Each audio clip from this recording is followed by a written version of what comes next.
ibon natin, checkered. You know, hindi naman naka-entry yan. Area pooling. Release. Walain mo.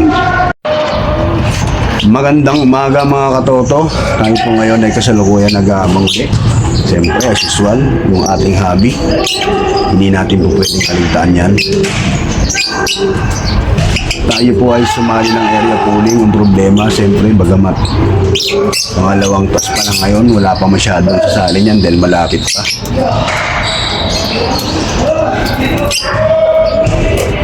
Ang problema, siyempre, kaunti sumali. Kaya tinabla po natin, no? Kaunti sumali, kaya tabla muna po tayo. Tatlo lang po kasi ang sumali. Wala din pong mga papuling sa ibang area. Hindi rin tayo makatagos. Dito na ibon natin, checkered. You know, hindi naman naka-entry yan. Area pooling. Release. Walain mo. Oo, makit na naman sa taas. 7:39 unang ibon natin.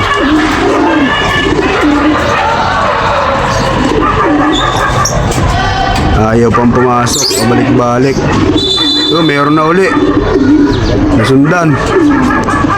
Young bird. Dalawa na sila.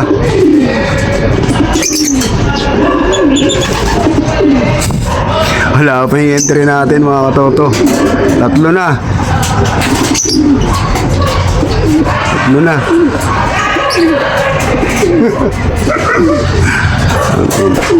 Wala pa yung entry. Ano ba nangyari sa atin? Tatlo na ibon natin. Yung sinali natin wala pa.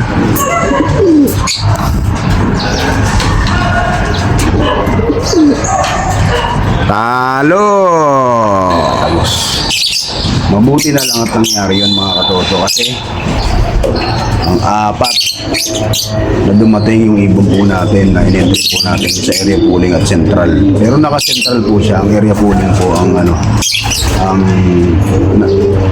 hindi natuloy, no? Baka next week matuloy na po yan.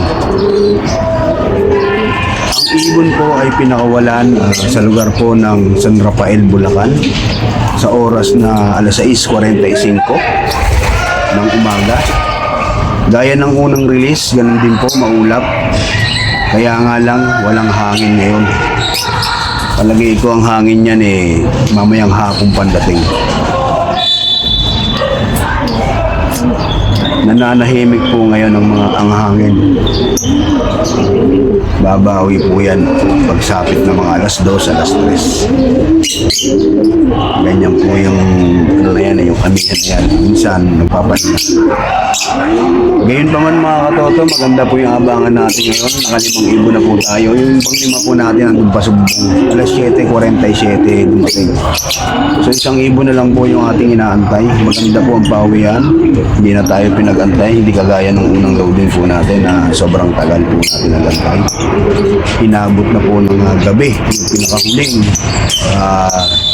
Bawi natin galing training. Balagtas po yung nakaraan natin. Ngayon po ay San Rafael. Yung 747 po na dumating ngayon, yun po yung pangalawa na dumating sa atin nakaraan.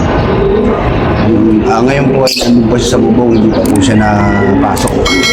So isa na lang po yung ating inaabangan mga katoto. Antayin po natin yan. Ay, entry natin mga katoto. Kakapasok lang, kakarating lang. Dakmain na natin yan.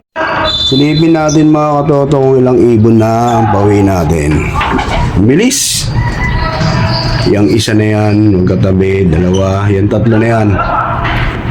Tatlo, apat na ibon. Dalawang ibon na lang po yung kulang natin mga katoto. Mabilis ha, sunod-sunod sila. Hindi na tayo pinag-antay, hindi kagaya nung nakaraan. Good job! At ito po yung sticker niya. Yan o, sticker. Kaya lang, ang apat na siya sa dumating na ibon. Sa madaling salita, talo. 1,038 na lang speed. Pero ayos na rin yan. Napakaganda po ng pauwi natin mga katoto at hindi na po tayo nag-antay na matagal. Sana sa next loading ganun pa rin, no? Para hindi natatapon yung oras natin sa pag-antay. Hangga't isang ibon na lang po yung inaantay po natin. Atin na munang puputulin. Baka bukas pa makauwi yung mga katoto. Ang ibon po kasi natin naakay. Galing na pong Cavite. So yung speed niya, mababa na. Bagamat maaga pa rin dumating, okay pa rin po yun. 1,000 pa rin natin ay clock. Yung ating sinali sa central pool. Inarranging muna natin yung ibon kasi maaga pa eh. Bago natin sila pakainin. Ha? Mga katoto. Hanggang dito na lang po muna natin tatapusin yung ating video. Magandang umaga po sa inyong lahat. Mag-ingat po kayo mga katoto. Peace.